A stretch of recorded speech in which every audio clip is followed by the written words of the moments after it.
Assalamualaikum warahmatullahi wabarakatuh. Hai teman-teman, ketemu lagi dengan saya dengan Mas Blogger. Nah, pada video kali ini saya akan membahas yaitu suatu faktor yang menentukan apakah teman-teman itu bisa segera dapat proyek atau tidak, baik itu di Fiverr, di Upwork maupun di situs microstock lainnya, teman-teman. Oke, kalau gitu kita mulai saja.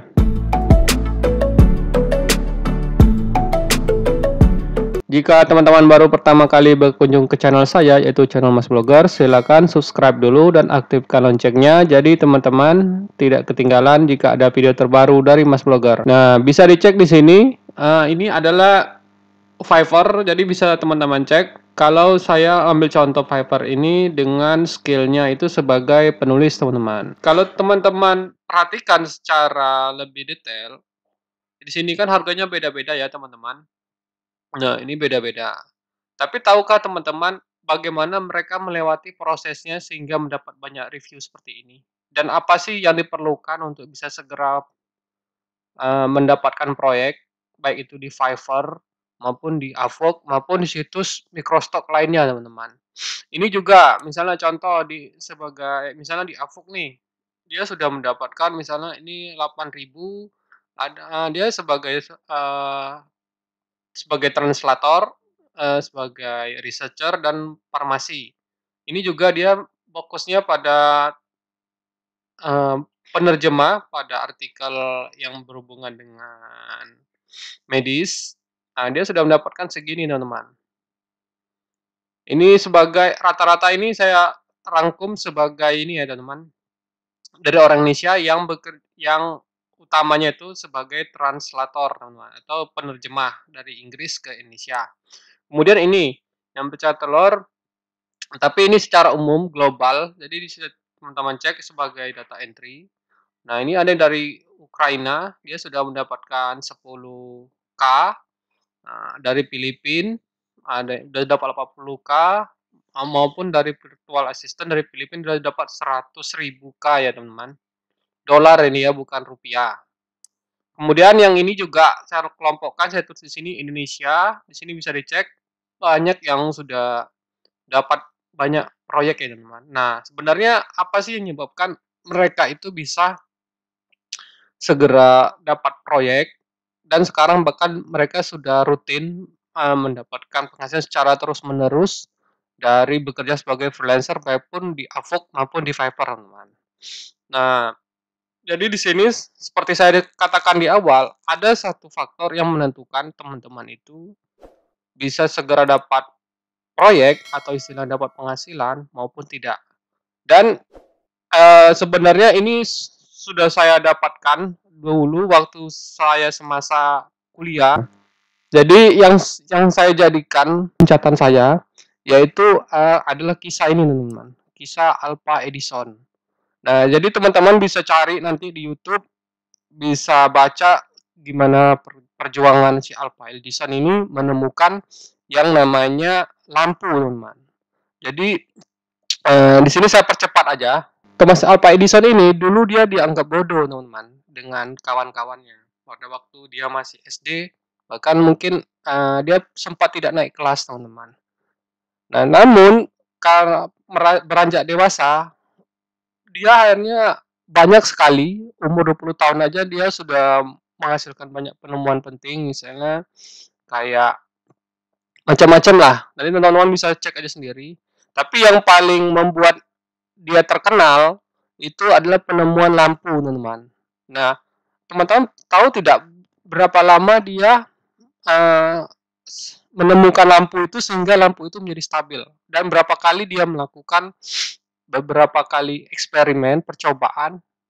Dan saya juga baca juga dia itu sempat telinganya itu sampai rusak, teman-teman, tuli. Sampai-sampai walaupun dia sampai rusak kayak gitu, dia tetap melakukannya, teman-teman. Sampai dia pada waktu di percobaan pertama dia lampu itu gagal.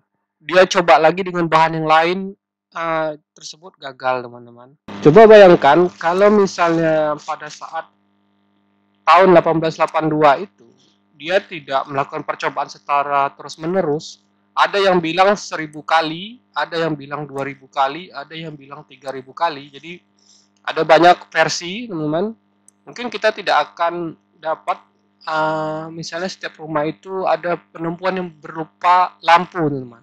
Kayaknya memang sepele, tapi bayangkan kalau misalnya dia tidak meneruskan, misalnya pertemuan pertama gagal, pertemuan dua gagal, pertemuan ketiga gagal, dan pernah ada seorang reporter yang menanyakan pada dia pada saat itu, pada tahun 1870-an, kenapa kamu tidak berhenti saja melakukan hal tersebut, teman-teman. Maksudnya percobaannya itu. Dia hanya bilang kalau dia menemukan 1000 kali menemukan cara membuat lampu itu tidak stabil, teman-teman. Maksudnya itu bukan gagal. Nah, jadi setelah dia melewati 1000 kali kegagalan tersebut, maksudnya itu eksperimen yang membuat lampu sekarang menjadi stabil dan bagus, barulah dia ketemu lampu yang benar-benar uh, bisa berjalan seperti yang kita rasakan saat ini. Nah, sekarang apa sih kaitannya dengan bergerak di bisnis online ini ataupun di bisnis offline? Yaitu semangat, itu pantang menyerah. Kalau misalnya teman-teman baru menghadapi kendala pertama, misalnya, ya seperti saya bilang tadi, misalnya profilnya itu kurang bagus. Nah, pelajari teman bagaimana cara buat profil yang bagus dengan melihat beberapa profil freelancer lain yang udah sukses. Kemudian juga baru mungkin mengirimkan cover letter ataupun proposal, mungkin baru hanya sekedar 10 atau baru 30 atau misalnya baru 100, baru 300 maupun 500 cover letter baik pun di Fiverr maupun di Upwork. Ada orang-orang lain juga di luar sana yang dia sampai 1000 kali membuat proposal, itu ada yang belum tembus, teman-teman.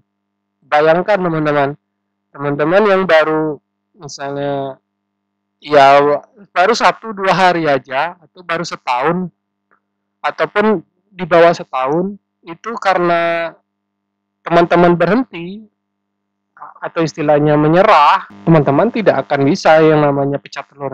Kalau teman-teman menyerah terlalu cepat, ya teman-teman tidak akan bisa mendapatkan penghasilan dari online, teman-teman.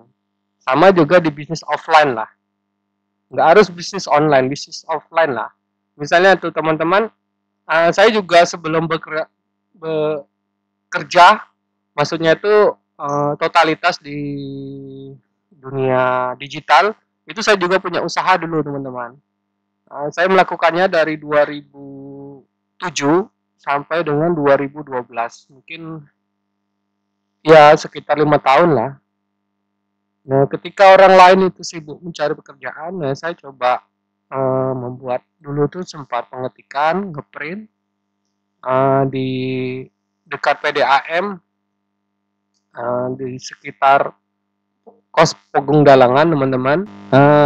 Ya ngikutin tadi tuh berbagai pengalaman hidup, misalnya sebagai marketing di Tianxi, kemudian juga saya juga pernah buat usaha selama 5 tahun, pengetikan ngeprint. Ya banyak lah yang dapat saya dapat apa namanya ya, manfaat dari membuat usaha secara offline itu. Cuman ya itu tadi, saya menyadari bahwa suatu usaha itu akan lebih sustainable untuk jangka panjang jika ada sistemnya, teman-teman. Jadi sistem itu contohnya kayak misalnya KFC, teman, franchise, kalau teman-teman tahu KFC. Jadi sebenarnya kalau teman-teman rasakan makanan KFC itu atau ayam gorengnya itu nggak terlalu enak-enak sekali, tapi kenapa banyak orang yang suka ke KFC maupun misalnya ayam goreng yang lainnya, itu karena mereka mempunyai sistem yang bagus, teman-teman. Ya itu tadi, teman-teman kan tidak tahu sistem apa yang bekerja pada suatu usaha kan. Ya karena saya pernah dulu buat usaha, jadi saya udah dapat polanya, teman. Jadi saya tidak akan bahas tentang pola tentang franchise. Nah, jadi intinya itu jika teman-teman ingin sustainable, istilahnya untuk sustainable itu berkelanjutan secara terus-menerus, bukan hanya untuk setahun 2 tahun.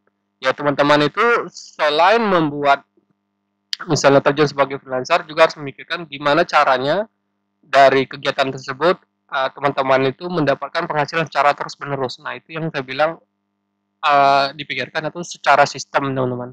Bisa dengan membuat website sendiri ataupun membuat kursus yang berhubungan seputar itu seperti yang saya lakukan maupun yang lainnya, teman-teman. Jadi penting sekali buat kita kalau kita misalnya memang serius mau terjun sebagai freelancer tadi saya bilang, baik itu sebagai writing, teman-teman, yang berhubungan sebagai bahasa Indonesia maupun sebagai penerjemah. Kemudian ada juga lagi sebagai data entry yang memasukkan data ke Excel ataupun di bidang-bidang yang lainnya, teman-teman. Jadi sikap yang perlu ditanamkan itu adalah karena mereka sebelumnya juga sama bersaing dengan semua orang yang ada di dunia, tapi mereka bisa yaitu karena mereka pantang menyerah, teman-teman. Nah, mungkin seperti itu aja, teman-teman, yang bisa saya berikan.